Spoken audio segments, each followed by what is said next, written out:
Hello, I'm Brian Roten, Senior Reporter for Hotel News Now, and I'm here with Patrick Berwald, Senior Vice President of Food and Beverage at Pyramid Global Hospitality.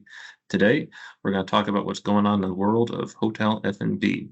Patrick, thank you so much for joining us. Before we get started, tell us a little bit about yourself and what you do at Pyramid. My pleasure. Thanks for having me today.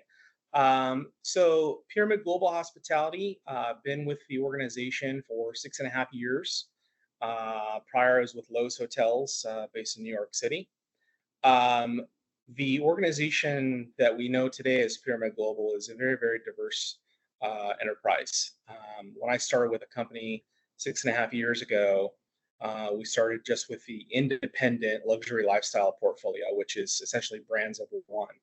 We then grew with our merger with Pyramid Hotels and Resorts to include the franchise segment and also our conference services private center segment. So we're domestically about 170 properties strong, which is the exciting part of what I do. And specifically, my role in the organization is global oversight over food and beverage operations. Specifically, I'm pointed at growing the business, whether that's through strategic partnerships or actually evaluating new assets to bring on into the portfolio, which includes underwriting and operational feedback in terms of what we could add value to that asset or for that owner.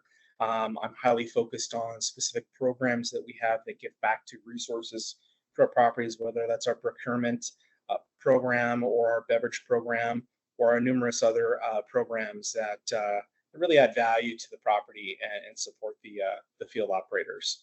And finally, a project that I had a lot of fun with, that's Purple Mint. Purple Mint is our concept development arm of the company. We treat it as its own standalone business. But what we do essentially is we build food and beverage concepts from the ground up. Everything from starting with a market analysis feasibility all the way through bring it to life and all the points in between. It's a long journey in some cases, but it's incredibly rewarding and love to see ideas come to life. And again, all about what we do is add value to the properties. Actually, Purplement was going to be the first question I had for you. Uh, Explain to us how it works and point to a couple of the restaurant concepts that you have come up with through Purple Mint. Sure. Purple Mint, a little bit about the background with Purple Mint. It was started by recognizing a need that our ownership had in terms of developing food and beverage. Typically, we get activated on new build, ground up, new construction, where either a owner would come to us and say, "We need your advice, we need your guidance on how to activate food and beverage. We're not the experts. What should we do?" Or they had been working with a consultancy who developed the concepts or draw out the kitchens or some form of activation for food and beverage, and then we would then pick up that work and essentially execute it at that point. We saw the immediate need to be a one-stop shop for an owner, to be able to understand their vision, their goals, their aspirations for their asset, and every owner, of course, is different in that case, but be able to really look at what does food and beverage mean to them at their property. Obviously, there's certain dynamics of the property, whether it's got a restaurant or a bar, a grab and go meeting space, and understand that. But really, how do we tell a story? How do we do it in a way that's sustainable, that's relevant, that embraces the community, that really are concepts that are life unto their own that just happen to be the confines of a hotel or resort. So then Purple Mint was born, and we've been working on projects for the past 3.5 years. I'd say over the past term, we've done close to 60 plus different concepts, 12 different concept verticals, so different types of concepts. And really, those journeys start with understanding what really, like I said earlier, what really is important to that owner and what is their vision for their property. Food and beverage can be a very subjective piece Mhm. when you look at how it's activated in a hotel. So really starting with what does that mean to them, and then we'll go through the mechanics of market analysis, feasibility, what is an opportunity just to fill a potential gap in that market so we can be successful, And then we'll start to go through concept ideation, naming and branding, and all the different guest touch points to ultimately bring the concept to life. So, can you give us a couple of examples, some of the, even some of like the latest restaurant concepts that the Purple Mint has worked on? Sure. The biggest product to date, we're launching 12 different concepts in February at Okana Water Park Resort, which is a $1 billion build out project out in Oklahoma City. Our Jeez. partners there are the Chickasaw Nation. So very, very fun project. Also a challenge in a way to create 12 different concepts that don't conflict with each other and Yeah, kind of. I can imagine. Right. So, like, how do we do this in a way where it's meaningful to the property, it's competitive, we keep people in-house, but we also don't cannibalize? And I think we've accomplished that. So we have everything from a gastropub all the way through a chicken shack that's going to be at a man-made lagoon, three different bar concepts. We took the traditional concession model that you would see in a water park, and we built a micro food hall to kind of elevate the experience there. We're going for a higher tier, higher echelon type of food beverage experience, even though it'd be a water park. So very excited to see that kick off in February. Um, the next one I would say was 1882 Bar and Lounge at Hotel Roanoke. Hotel Roanoke is a very historic property, built in the mid 1800s. Really was the first major foundation in that city, West Virginia. And we wanted to tell a great story about the history. We wanted to look at, particularly the beverage program at this historic bar. Um, how do we meaningfully integrate into this new space that's getting refreshed? It got a little bit of a makeover, and that team did a great job of still keeping the essence of that bar and giving a refreshed, modern take on it. But how do we look back at the history of cocktails and how do we leverage the history of the locale? So we ultimately came up with a pre-prohibition experience where we would artfully craft cocktails as they were in the day, presentation and everything, and then we give a modern take on those as well. So you get to experience a little bit of the flavors of yesteryear, and that of course goes with great spirit partners and having those be activated at the property and telling their stories. But that was a very fun project as well. Yeah, it sounds like a lot of fun, and just the sheer size of it all and the scale. That's amazing. Uh, Looking back, I'm sure you are very familiar with just the debate over F&B in like in its place within hotels and resorts, and just how much is it, the profit versus the loss and all that. And it seems like even before the pandemic there was a bit of a turn on, but really feeling now just such an emphasis on the different dining experiences you can have in a hotel and how they can actually help drive revenue for a property. And I'm just curious, from what you've seen, your perspective on this change that we have seen over the years. I think we're at a very interesting inflection point in our business. We had the revenge traveler that came back after pandemic and wanted to spend money, and they wanted to spend at a higher clip in terms of luxury experiences and products. Um, as an operator, we were challenged and still are challenged in many respects to meet that demand of fantastic labor, great experiences with making sure all of our outlets and food and beverage amenities are activated at the property. Getting the products to the consumer was a challenge, and still in some cases a challenge based on how manufacturers are producing. I think that the opportunity for us here is to really recognize the only true differentiator now is experience. It's experience through storytelling, it's experience through learning and education, it's experience of guests trying new global cuisines or products or preparations. I think when you look at the spectrum of offerings, not just with us, but with our competitors and the brands, everybody can have a burger and everybody can have a great egg dish but how do you deliver that experience every single time where there is a learning opportunity, there is an education, there is storytelling, and obviously the highest quality possible? I think that is going to be what comes down to the differentiating factor of why our guests stay loyal to us or they go to one of the competitors. And that too, plus an earlier point you were making as far as all the different types of dining experiences you can have in a hotel. There's, the actual the restaurant you go and you sit down, you have a meal there. You have restaurants that also do takeout. You have in-room dining, you have catering.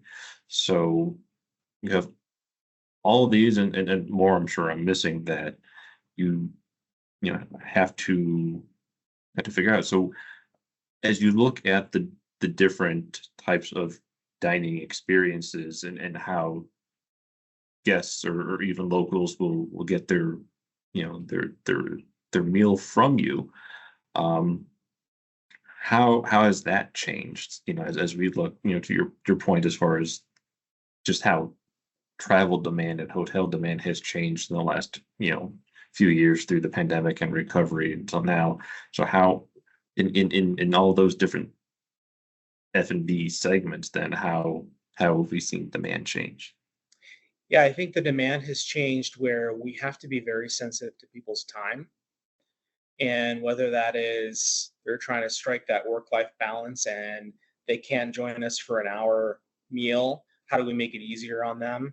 How do we really strike a balance between a value proposition where guests can order, let's say, a meal kit from us versus going to the store? So that value of time again.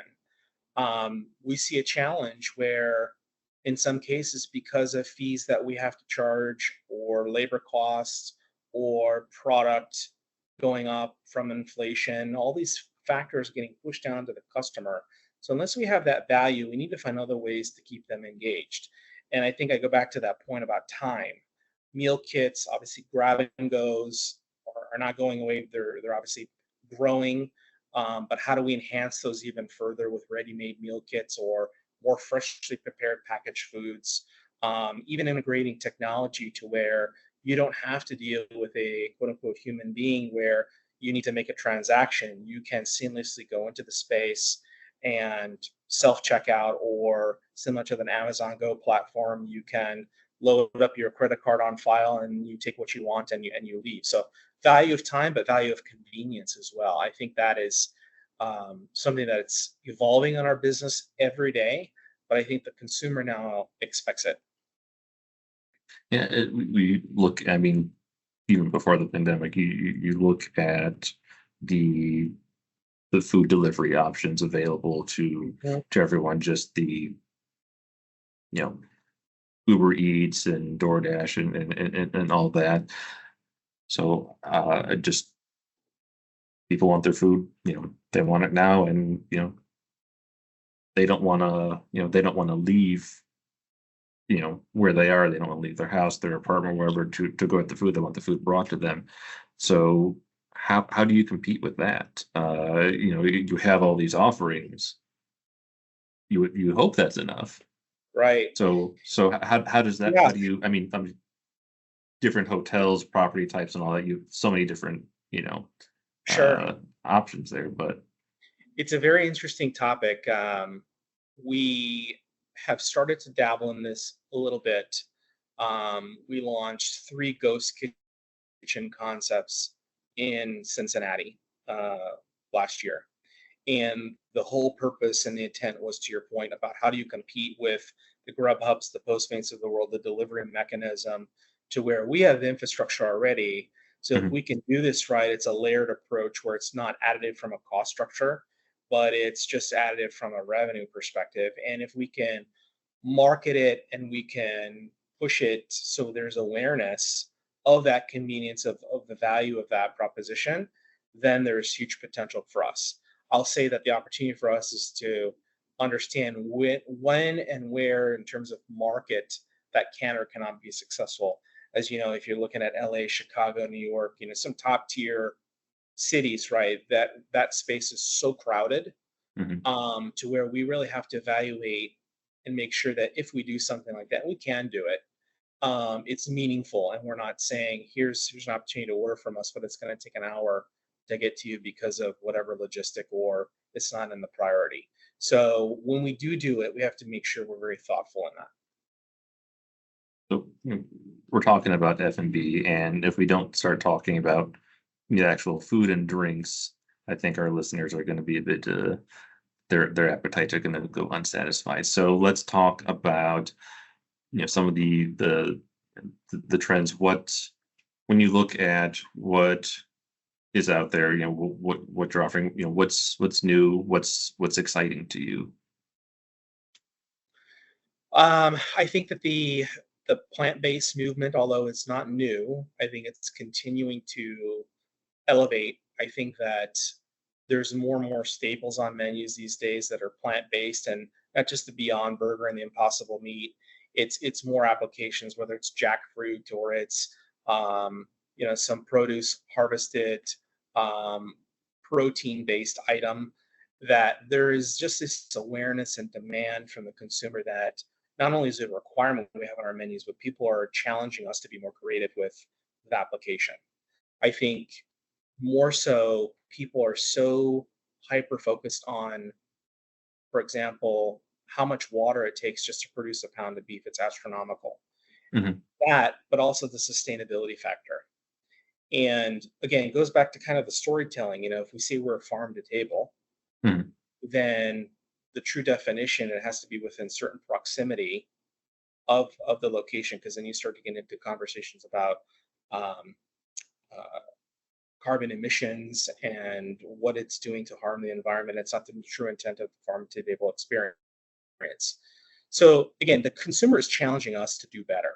I think also when you look at certain things like sustainability, and it's not just making sure that our products are sustainable, but there's a backup. For example, when we work with MSC, Marine Stewardship Council, to make sure our fish that we serve in our specialty restaurants are line caught versus net, or we're not harvesting endangered species, things like that. The consumer wants to know. They want us to tell that story in an artful way because, frankly, they're making decisions based on that these days. The other piece is the traveler and understanding that we're appeasing and catering to a global consumer, a global traveler. And if they're going to India and they're experiencing a product, or they're going to Hong Kong and they're experiencing a product, or wherever it may be, again, a challenge for us is how do we artfully incorporate international global cuisine preparations into our worlds and do it in a way, again, where it's not scary for a consumer because we're sensitive to that. We don't want to scare them and put a menu in front of them that they can't even read, but we want to do it in a way that's progressive, relevant. But again, that little education factor, they crave that, and I think that's where we're at today.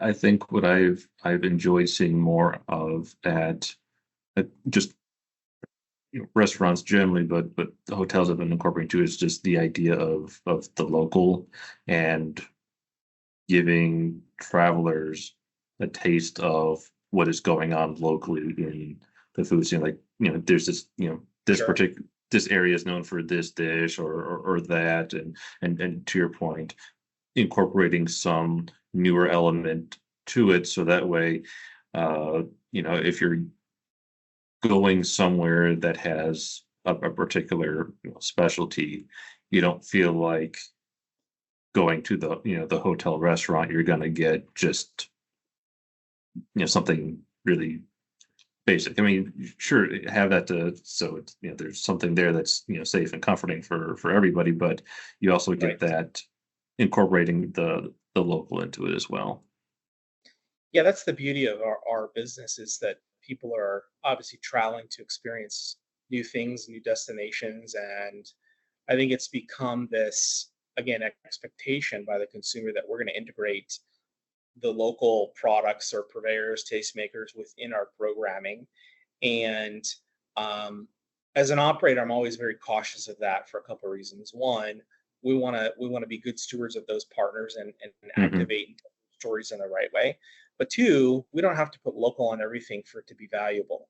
Right. And I'm always looking at cost, right? What is the cost that it takes to bring that product to the table? And does it have ROI from a marketing or storytelling perspective where maybe we wouldn't spend 5 times multiple on a jam that's produced across the street that sits on the table in the breakfast room versus a product that's being made and it's got 3 or 4 placements on the menu, as an example, right? So we want to be careful of that story. We want to be careful of the business aspect of it as well.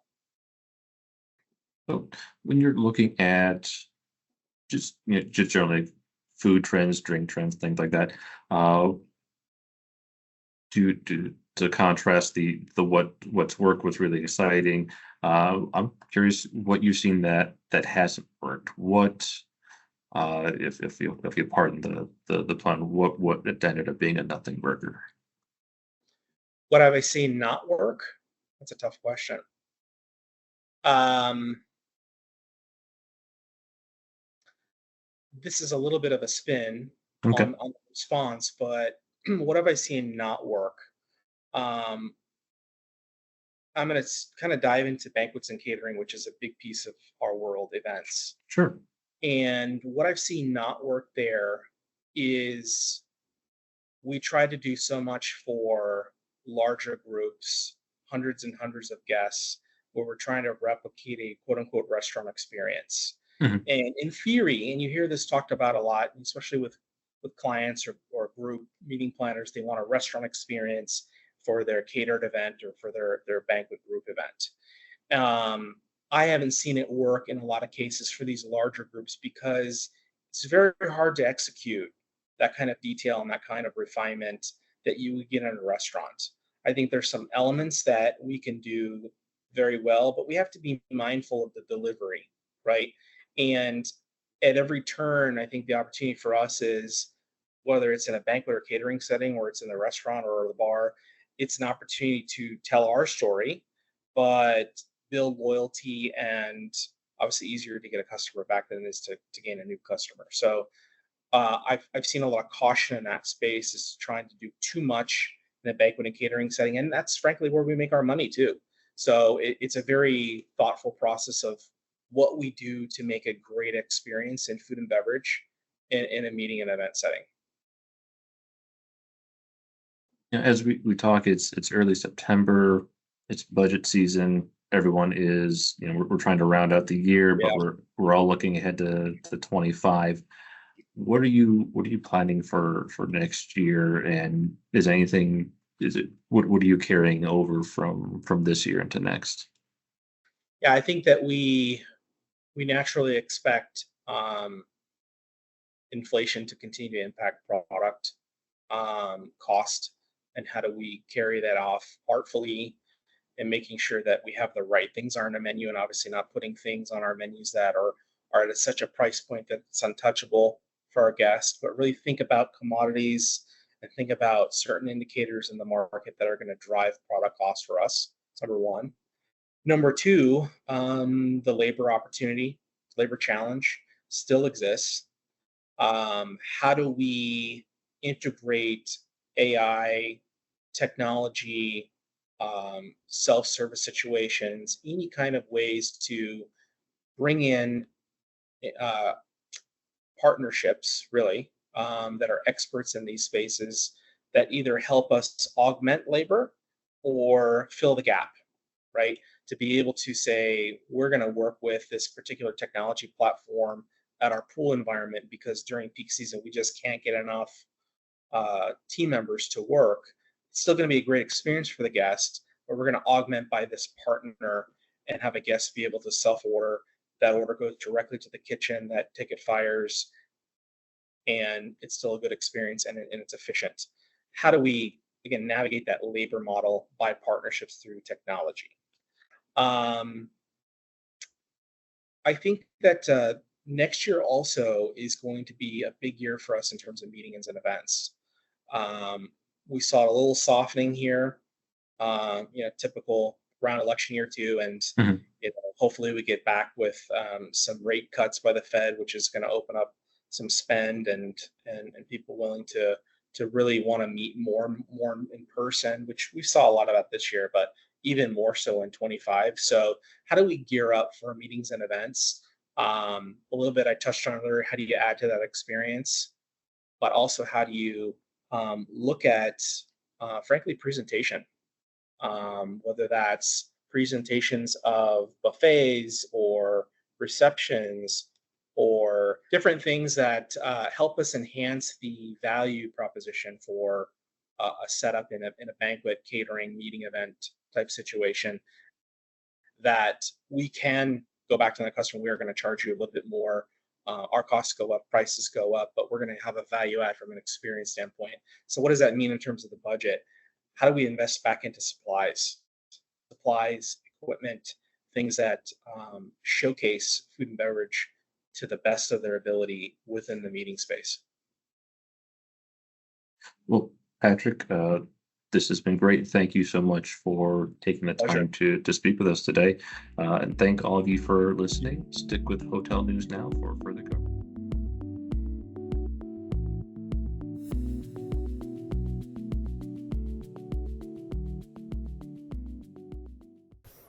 Hi, I'm Isaac Colazo, Vice President of Analytics at STR.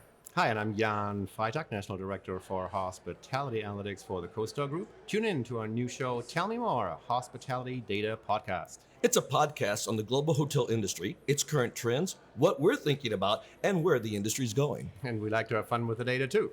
Find us on hotelnewsnow.com or wherever you listen to podcasts. Subscribe today. Thanks for listening. This podcast was recorded September 3rd, 2024, and produced and edited by Brian Rowe.